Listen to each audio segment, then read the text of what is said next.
दोस्तों, राम मंदिर तैयार हो चुका है। अयोध्या दुल्हन की तरह सज गई है। रामलला की मूर्तियां बनकर तैयार हैं। प्राण प्रतिष्ठा की विधि तय हो चुकी है। अब बस इंतजार है तो 22 जनवरी का, जब 500 सालों के संघर्ष के बाद आखिरकार रामलला अपनी जन्मभूमि पर बने इस भव्य मंदिर में विराजेंगे। हर तरफ खुशी का माहौल है और पूरी दुनिया की नजर अयोध्या पर है। लेकिन अब सवाल आता है कि मूर्तिकारों द्वारा बनाई गई 3 मूर्तियों में से रामलला की कौन सी मूर्ति गर्भगृह में विराजमान होगी?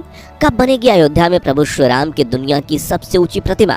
अयोध्या के दौरे पर पीएम मोदी ने जनता से क्या खास अपील की और अयोध्या में कैसा हुआ चमत्कार जिसे देख दुनिया हुई हैरान? जानेंगे इस वीडियो में। लेकिन उससे पहले रामलला के सच्चे भक्त होने के नाते वीडियो को लाइक करने के साथ कमेंट में जय श्री राम जरूर लिखें। 3 मूर्तियां, 3 कलाकार और 5 साल की मेहनत। मंदिर के गर्भगृह में विराजेंगे श्वेत राम या फिर श्याम वर्ण के राम। अयोध्या में भगवान राम के बाल स्वरूप की 3 मूर्तियां बनकर तैयार हैं। तीनों को अलग अलग मूर्तिकारों ने गढ़ा है। पहली मूर्ति गणेश भट्ट ने बनाई है, दूसरी मूर्ति सत्यनारायण पांडे ने बनाई है और तीसरी मूर्ति अरुण योगीराज ने बनाई है।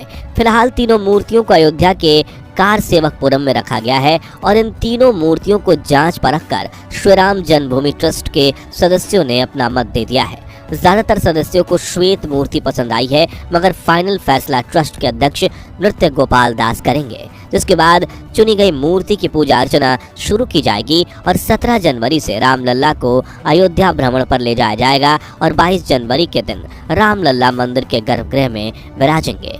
आपको बता दें कि ये तीनों मूर्तियां इतनी खास इसलिए हैं क्योंकि इन तीनों मूर्तियों के मूर्तिकारों ने इन्हें बनाने में सालों की मेहनत लगाई है और मूर्ति की हर बारीकी पर काफी ध्यान दिया गया है। इन तीनों मूर्तियों के आकार समान है, जिसमें 5 वर्षीय रामलला धनुष बाण लिए खड़े हैं और खास बात यह है कि मंदिर के गर्भगृह में रामलला की इस प्रतिमा के साथ सीता मैया की मूर्ति नहीं होगी, क्योंकि ये रामलला का बाल स्वरूप है।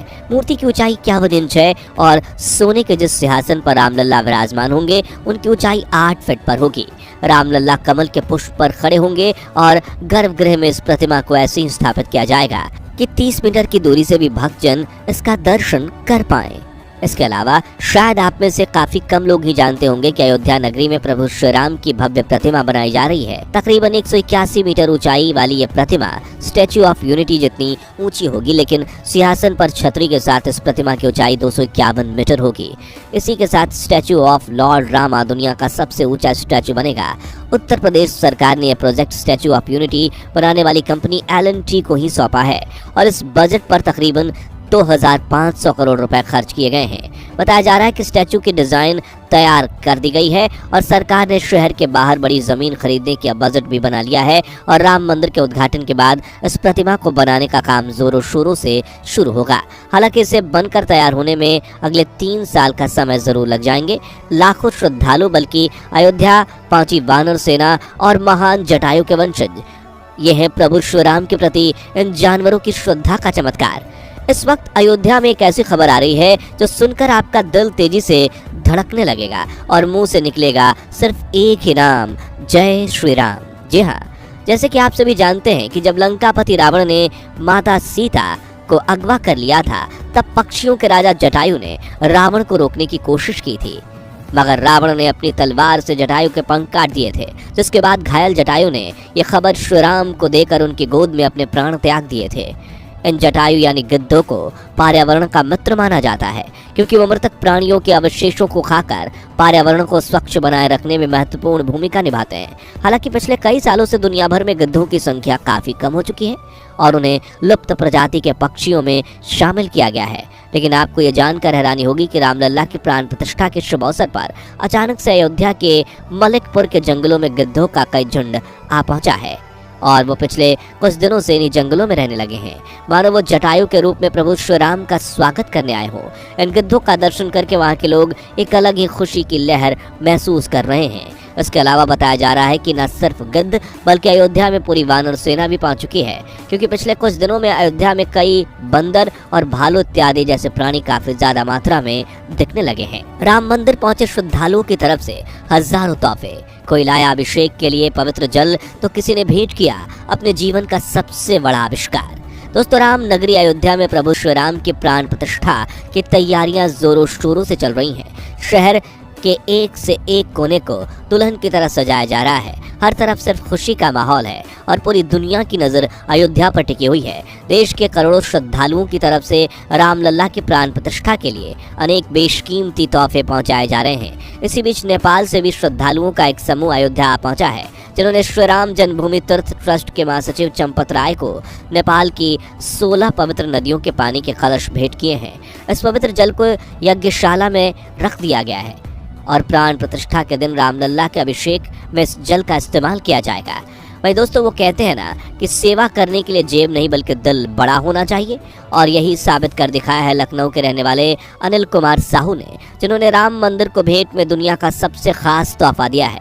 दरअसल अनिल कुमार जो लखनऊ की सड़कों पर ठेला लगाकर सब्जी बेचते हैं, लेकिन उन्हें बचपन से ही घड़ियों में काफ़ी दिलचस्पी थी। कई सालों तक मेहनत करने के बाद उन्होंने एक ऐसी घड़ी बनाकर दिखाई जिसमें 9 देशों का समय एक साथ दिखता है। एक और खासियत है कि मिनट और हावर्स के लिए इस घड़ी में 2 अलग अलग नहीं बल्कि सिंगल काटा है, यानी एक ही घड़ी की एक ही सुई से एक ही समय पर 9 देशों का वक्त देखा जा सकता है। अनिल कुमार ने अपने इस आविष्कार को पेटेंट भी करवाया है और सबसे पहला यूनिट उन्होंने राम मंदिर को तोहफे में भेजा है।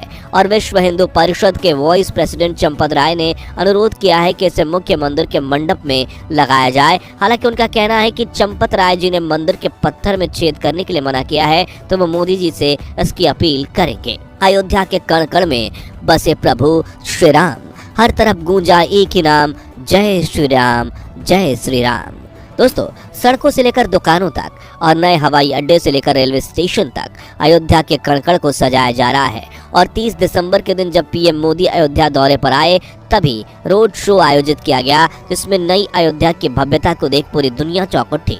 इस रोड शो में हर तरफ जय श्री राम के नारे इस तरह गूंज रहे थे कि पीएम मोदी के भी रोंगटे खड़े हो गए थे। जिसके बाद वो नए अयोध्या धाम रेलवे स्टेशन पहुंचे, जहां उन्होंने 6 वंदे भारत और 2 अमृत भारत ट्रेनों को हरी झंडी दिखाकर रवाना किया। इसके अलावा रेल प्रशासन ने अयोध्या के लिए देश भर से 1000 नई ट्रेनें शुरू करने का ऐलान किया है, ताकि रोजाना 50,000 से ज्यादा श्रद्धालु मंदिर में दर्शन करने आ सके।